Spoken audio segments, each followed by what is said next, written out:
Supreme कोर्टात महाराष्ट्राच्या सत्ता संघर्षाची सर्वोच्च सुनावणी सुरू आहे। हरीश साळवी यांचा शिंदे गटाच्या बाजूने सुरू असलेला युक्तिवाद संपलेला आहे आणि आता शिंदे गटाकडून नीरज किशन कौल यांचा युक्तिवाद सुरू झालाय।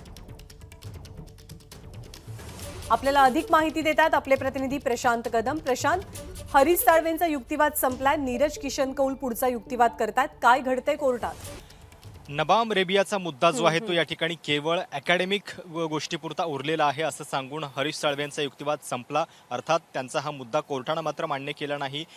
ही केस अकॅडमिक नाही असं न्यायमूर्ती धनंजय चंद्रचूड यांनी म्हटलं आणि ती का नाही याच्याबद्दलचे 2-3 पॉईंट सुद्धा दिले। जे न्यायमूर्तींनी म्हटलेलं आहे त्याच्यानंतर एक दिसतं आहे की 2 निकाल त्यांनी या सगळ्या बाबतीत खूप महत्त्वाचे मांडलेले आहेत। म्हणजे सुप्रीम कोर्टाच्याच निकालामुळे 12 जुलैपर्यंतची मुदत जी आहे ती मिळालेली होती, अपात्रतेसंदर्भात कुठलीही कारवाई झालेली नाहीये आणि सुप्रीम कोर्टाच्याच निकालामुळे फ्लोर टेस्ट जी आहे ती करण्यासाठी परवानगी मिळालेली होती। ग्रीन सिग्नल सुप्रीम कोर्टानेच दिलेला होता। त्यामुळे एकीकडे या सगळ्या अपात्रतेसंदर्भातले प्रश्न प्रलंबित असताना ते 12 जुलैपर्यंत पुढे सरकवायचे आणि त्याचवेळी फ्लोर टेस्टला मात्र परवानगी द्यायची। तर हे जे 2 निकाल आहेत हे या ठिकाणी खूप कळीचे ठरणार आहेत आणि त्याबद्दल स्वतः सरन्यायाधीशांनी असं म्हटलेलं आहे की हे 2 निकाल जे आहेत ते या बाबतीत महत्त्वाचे आहेत। आता नीरज किशन कौल जे शिंदे गटाचे दुसरे वकील आहेत त्यांचा युक्तिवाद सुरू झालाय आणि अर्थातच नबाम रेबियाचा मुद्दा जो आहे तो कसा म्हणजे या ठिकाणी महत्त्वाचा नाहीये किंवा हे सगळं प्रकरण 7 न्यायमूर्तींच्या पीठाकडे देण्याची गरज नाहीये, या मुद्द्यावरती त्यांचा युक्तिवाद जो आहे तो सुरू झालेला आहे। सुरुवातीला त्यांनी हे सांगितलेलं आहे की नबाम रेबिया आणि किहोतो होलोहान हे जे 2 निकाल आहेत, किहोतो होलोहान हा 1992चा निकाल आहे आणि अगदी सोप्या भाषेमध्ये सांगायचं तर तो 1992चा किहोतोचा जो निकाल आहे तो हे अधोरेखित करतो की अपात्रतेसंदर्भात कारवाई करण्यासाठी विधानसभा अध्यक्ष हेच सुप्रीम आहेत, त्यांना अमर्यादित अधिकार जे आहेत ते या निकालानं मान्य केलेले आहेत। आणि 2016चा निकाल जो आहे तो आपण वारंवार उल्लेख करतोय की अविश्वास प्रस्तावाची जर नोटीस असेल तर अध्यक्षांना ती कारवाई करता येत नाही। आता नीरज किशन कौल यांचं म्हणणं आहे की हे 2 निकाल एकमेकांना विरोधाभासी नाहीयेत, कॉन्ट्राडिक्टरी नाहीयेत, हे सांगण्याचा प्रयत्न ते या ठिकाणी करतायत। या दोघांचा युक्तिवाद झाल्यानंतर महेश जेठमलानी हे सुद्धा युक्तिवाद करतील। हरीश साळवेंच्या युक्तिवादामध्ये प्रामुख्याने उद्धव ठाकरेंनी 29 जूनला सादर केलेला पदाचा राजीनामा हा खूप ट्रिकी विषय असल्याचं नमूद करण्यात आलं। कारण जर उद्धव ठाकरेंनी राजीनामा न देता बहुमताच्या चाचणीला ते सामोरे गेले असते तर बरेच प्रश्न उपस्थित करता आले असते, आत्ताचे याचिकेतले खूप सारे प्रश्न वैध ठरले असते। परंतु उद्धव ठाकरेंनी आधीच राजीनामा सादर केल्यामुळे बरेचसे मुद्दे हे गौण ठरत असल्याचं हरीश साळवे यांनी आपल्या युक्तिवादादरम्यान नमूद केलेलं आहे। सुप्रीम कोर्टात सुनावणीला सुरुवात झाली आहे, जवळपास 1 तास झालेला आहे। नबाम रेबिया हे जे प्रकरण आहे ते केवळ चर्चात्मक अकॅडमिक्सचा मुद्दा नाही असं सरन्यायाधीशांनी सांगितलं। जर राज्यपालांकडून कुठलाही निरोप नसता तर ठाकरेंनी राजीनामा दिला नसता, कारण अर्थातच राज्यपालांची परवानगी फ्लोर टेस्ट आणि इतर पुढच्या कामांसाठी महत्त्वपूर्ण असते, जी राज्यपालांनी त्यावेळेला दिलेली होती। पुन्हा एकदा आपण प्रशांतकडे जाऊन अपडेट जाणून घेतोय। प्रशांत, ज्ञानदास, सरन्यायाधीशांची अजून एक महत्त्वाची कमेंट येते म्हणजे हरीश साळवेंचा युक्तिवाद, त्याच्यामध्ये एक वाक्य होतं की पक्षांतर बंदी कायद्याचा मुद्दाच इथं येत नाहीये, हा पक्षामध्ये विश्वास गमावलेल्या एका नेत्याचा प्रश्न आहे। म्हणजे त्यांनी विश्वास गमावला आपल्या पक्षामध्ये आणि त्याच्यानंतर हे सगळे प्रश्न उपस्थित झालेले आहेत। तर त्याच्यामध्ये सरन्यायाधीशांची कमेंट ही आहे की म्हणजे अशा पद्धतीनं एका पक्षामध्ये एखाद्या नेत्यानं विश्वास गमावला आहे की नाही याच्याबद्दलचा हा मुद्दा असला तरी तो नेता परत आपल्या पक्षावरती प्रभुत्व जे आहे ते मिळवू शकतो आणि अशा स्थितीमध्ये पॉलिटिकल स्टेटस को जर मिळाला असता तर परिस्थिती बदलली असती का? कारण ती तशी स्टेटस कोची स्थिती राहिली नाही, बऱ्याच गोष्टी घडल्या, त्याच्यामुळं मग इकडून तिकडे बऱ्याच गोष्टी झाल्या, काही लोक परत त्यांच्यापासून दुरावले वगैरे वगैरे। तर ही जी गोष्ट आहे ती सरन्यायाधीशांची खूप महत्त्वाची आहे आणि सरन्यायाधीशांच्या समोर नीरज किशन कौल शिंदे गटाचे दुसरे वकील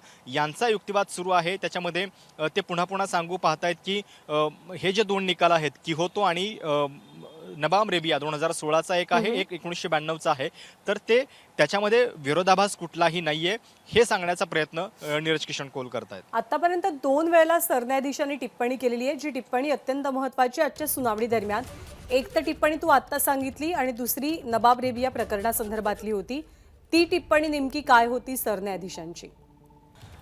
सरन्यायाधीशांनी जे म्हटलं त्याच्यावरती आता कपिल सिब्बल यांची सुद्धा एक कमेंट आलेली आहे. कपिल सिब्बल आपल्या युक्तिवादामध्ये असं म्हणतात की पक्षांतर बंदी कायद्याचा जो किंवा त्यांनी जो उल्लेख केला की हे पक्षांतर म्हणजे पक्षांतर नाहीये तर पक्षांतर्गत विरोध आहे वगैरे वगैरे, तर सिब्बलांचं असं म्हणणं आहे की हे हे जे काही पॉलिटिक्स ऑफ डिफेक्शन झालेलं आहे तर ते केवळ हाऊसमध्ये ठरवता येत नाही. तुम्हाला सगळी म्हणजे ह्या प्रत्येक स्थितीमध्ये हे लक्षात घ्यावं लागेल की ही केवळ सभागृहातली फूट आहे, ही सगळ्या पक्षातली फूट नाहीये आणि त्यामुळं सगळ्या गोष्टी ज्या आहेत त्या अशा सारासर पद्धतीने लागू होऊ शकत नाही आणि त्या अर्थानं कपिल सिब्बलांनी हे मध्ये इंटरव्हेन्शन जे आहे ते केल्याचं दिसतंय. नीरज किशन कौल सध्या युक्तिवाद करतात आणि आमदारांच्या अधिकारांबाबत भाष्य करणं कठीण आहे कारण त्याचे परिणाम गंभीर आहेत, अशी महत्त्वपूर्ण टिप्पणी सुद्धा सरन्यायाधीशांकडनं करण्यात आल्याचं आज सुनावणी दरम्यान पाहायला मिळत आहे. सत्ता संघर्षाच्या सुनावणीचा आजचा दुसरा दिवस आहे. उद्याचा दिवस सुद्धा सुनावणीसाठी राखीव ठेवण्यात आलेला आहे. हरीश साळवेंनी आपल्या युक्तिवादादरम्यान ही एक गोष्ट अधोरेखित केली की उद्धव ठाकरेंनी दिलेला राजीनामा. तर नीरज किशन कौल जेव्हा बोलायला उभे राहिले तेव्हा त्यांनी नबाब रेबियाचं प्रकरण इथे कसं लागू होत नाही किंवा पक्षांतराचा जो कायदा आहे किंवा पक्षांतराचा मुद्दा याविषयी टिप्पणी केलेली आहे. हा सगळा प्रश्न एक प्रकारे पक्षांतराचा नाहीये किंवा दुसऱ्या पक्षात जाऊन नवं सरकार स्थापन करण्याचा नाही, तर पक्षांतर्गत विरोधाचा आहे. एखाद्या पक्षातल्या बड्या व्यक्तीवरचा विश्वास हल्ला, विश्वास दुरावला आणि त्यामुळे आमदारांनी उचललेलं हे पाऊल हा पक्षांतर्गत विरोध आहे, हे पक्षांतर नाही असं दाखवून देण्याचा शिंदे गटाच्या वकिलांचा प्रयत्न पाहायला मिळतोय. पुन्हा एकदा आपण प्रशांतकडे जातोय अपडेट जाणून घेण्यासाठी. प्रशांत, बहुधा प्रशांतशी आपला संपर्क तुटलाय, पण पुन्हा एकदा प्रशांतशी कनेक्ट होण्याचा प्रयत्न नक्की करू. पक्षांतराचा निर्णय हा सदनात होऊ नये, या प्रकरणामध्ये पक्षात फूट नाहीये तर ती सदनामध्ये म्हणजे सभागृहात असलेली फूट आहे असं कपिल सिब्बल यांनी सुद्धा मध्ये बोलताना म्हटलं. सरन्यायाधीशांनी जी टिप्पणी केली त्यावरती कपिल सिब्बल यांनी आपलं हे मत नोंदवलं. शिवसेनेकडनं सुद्धा म्हणजे ठाकरे गटाकडनं सुद्धा सातत्यानं हेच दर्शवण्याचा प्रयत्न केला जातोय की ही सभागृहातली फूट आहे, ही आमदार खासदारांमधली फूट आहे आणि आमदार खासदार म्हणजे संपूर्ण पक्ष नसतो. तळागाळातला कार्यकर्ता अजूनही आमच्या सोबत आहे. सभागृहातला पक्ष हा एक वेगळा मुद्दा, वेगळा विषय आणि जनमानसामध्ये रुजलेला पक्ष हा एक वेगळा मुद्दा आहे असंही ठाकरे गटाकडनं सांगितलं जात आहे. पुन्हा एकदा आपण प्रशांत कदम यांच्याकडे जातोय. प्रशांत, काय घडलंय नेमकं आता कोर्टामध्ये? हरीश साळवेंनंतर नीरज किशन कौल यांनी सुद्धा युक्तिवादाला सुरुवात केली आहे. नीरज किशन कौल त्या नोटिशीचा उल्लेख करतायत की ज्या नोटिशीमुळे उपाध्यक्षांच्या विरोधात अविश्वास प्रस्ताव दिला गेलेला होता. त्यांचं म्हणणं आहे की ही जी पिटिशन होती ती 34 आमदारांनी त्याच्यावरती साईन केलेली होती आणि एका वकिलाच्या थ्रू ही नोटीस जी आहे ती देण्यात आलेली होती आणि त्यामुळं जे असं ठाकरे गटाकडनं वारंवार म्हटलं जातं की ती अज्ञात व्यक्तीकडनं आलेली होती, ईमेलवरनं आलेली होती, विहित नमुन्यामध्ये नव्हती, तर त्याला खोडून काढण्याचा प्रयत्न जो आहे तो या ठिकाणी दिसतोय. कारण नीरज किशन कौल यांचं म्हणणं आहे की डेप्युटी स्पीकर यांना म्हणजे ते असं म्हणाले की हे अज्ञात मेलवरनं आली आहे कारण त्यांना या व्यक्ती संदर्भातली माहिती नव्हती, पण मुळामध्ये याच्यामध्ये ज्या सह्या होत्या त्या 34 आमदारांच्या होत्या आणि त्यामुळं जी आवश्यक संख्या लागते अशा नोटिशीसाठी ती त्या कागदावरती होती, हे सांगण्याचा प्रयत्न जे आहे ते नीरज किशन कौल या ठिकाणी करताना दिसत आहेत. आमदारांच्या अपात्रतेसंदर्भातला हा सगळा मुद्दा आहे आणि ज्या आमदारांवरती अपात्रतेची नोटीस बजावण्यात आलेली होती त्या आमदारांव्यतिरिक्त आणखी काही आमदारांनी मिळून उपाध्यक्षांच्या विरोधात नरहरी झिरवाळ यांच्या विरोधात अविश्वासाचा प्रस्ताव आणलेला होता. पण हा प्रस्ताव आणताना ज्या ईमेलवरनं हा प्रस्ताव पाठवला गेला तो वैध ईमेल नव्हता. सभागृहाचे काही नियम आहेत, विधिमंडळाचे काही नियम आहेत, त्यानुसार नियमांचं पालन हा मेल पाठवताना केला गेलेला नव्हतं असं सांगितलं गेलं. उद्धव ठाकरे बहुमत चाचणीला सामोरे गेले असते तर काही प्रश्न जरूर उपस्थित करता आले असते असं हरीश साळवेंनी म्हटलं. पण राजीनामा आता अवैध ठरवला तरच इतर मुद्द्यांना अर्थ शिल्लक राहतो असंही ते म्हणतात. बहुमत नसलेल्या नेत्यासाठी पक्षांतर बंदीचा कायदा नाही.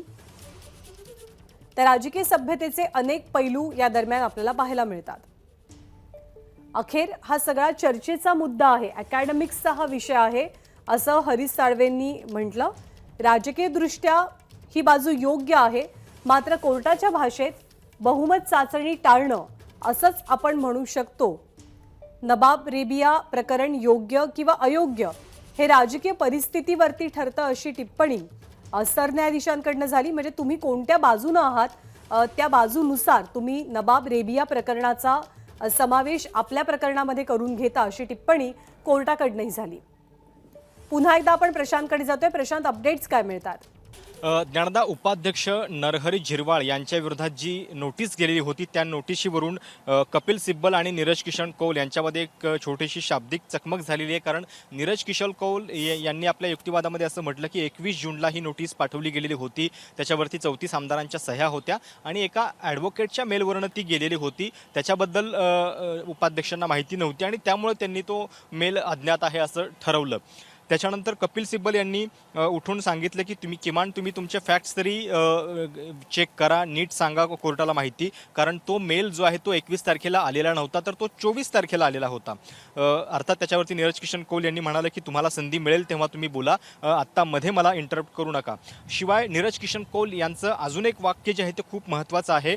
त्यांचं म्हणणं आहे की केवळ एका नेत्याला हटवू शकत नाही म्हणून तुम्ही ते लगेच पक्षांतरबंदी कायद्याच्या अंतर्गत हे सगळं प्रकरण येतं असं म्हणणं योग्य नाही. म्हणजे इथं एकनाथ शिंदेंचा उल्लेख होतोय की गटनेता होते त्यावेळी ते शिवसेनेचे, त्यांच्या बाजूने मेजॉरिटी आलेली होती असा शिंदे गटाचा दावा आहे, पण त्यांना हटवलं गेलं. तर केवळ त्यांना हटवण्यासाठी ही सगळी केस जी आहे ती पक्षांतरबंदी कायद्याची आहे असं म्हणणं योग्य ठरणार नाही असं नीरज किशन कौल यांचं म्हणणं आहे.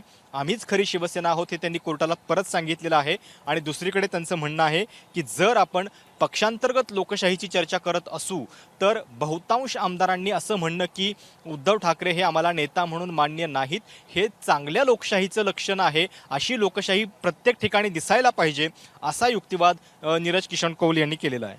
तर नीरज किशन कौल यांच्या युक्तिवादादरम्यान मधला एक महत्त्वाचा मुद्दा उद्धव ठाकरे यांच्यावरती असलेल्या विश्वासासंदर्भातला. उद्धव ठाकरेंवरचा विश्वास अनेक आमदारांचा उडालेला होता आणि हा नाराजीचा मुद्दा आहे, पक्षांतराचा हा मुद्दा नाही. आम्हीच खरी शिवसेना आहोत, बहुमत आमच्याकडे आहे असा दावा शिंदे गटाच्या वकिलांकडनं न्यायालयामध्ये केला जातोय. शिवसेनेतल्या बहुसंख्य आमदारांची नाराजी उद्धव ठाकरे यांच्यावरती होती. अशा पक्षांतर्गत नाराजीचा विचार व्हायला हवा असंही नीरज किशन कौल यांनी युक्तिवादादरम्यान म्हटलं.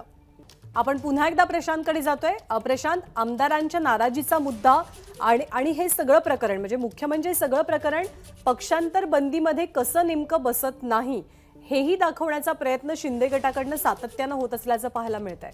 नक्कीच आता जवळपास 1.5 तास होत आलेला आहे. आपल्याला हे दिसतंय की शिंदे गटाचे जे आर्ग्युमेंट्स आहेत ते या 2-3 गोष्टींवरती आधारित आहेत.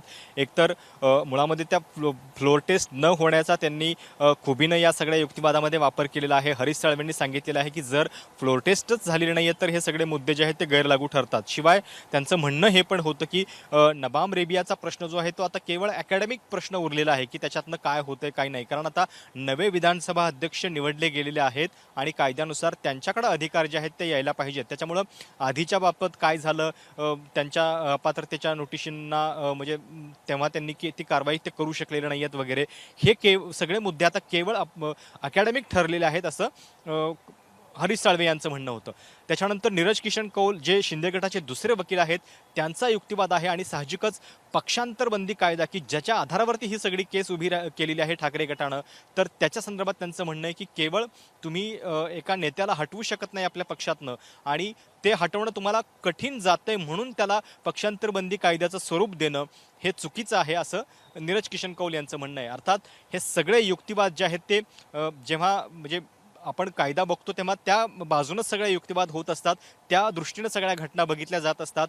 याच्यामध्ये आता कोर्ट नेमकं काय सारासार विचार करतंय हे खूप महत्त्वाचं ठरणार आहे. याच्यानंतर महेश जेठमलानी हे सुद्धा शिंदे गटाकडनं युक्तिवाद करतील. त्याच्यानंतर तुषार मेहता जे राज्यपालांच्या वतीनं युक्तिवाद करणार आहेत ते सुद्धा युक्तिवाद करतील आणि त्याच्यानंतर मग आपल्याला कळेल की निर्णय आज होतोय की नाही. हे पुढच्या युक्तिवादानंतर स्पष्ट होऊ शकणार आहे. एबीपी माझा, उघडा डोळे बघा नीट.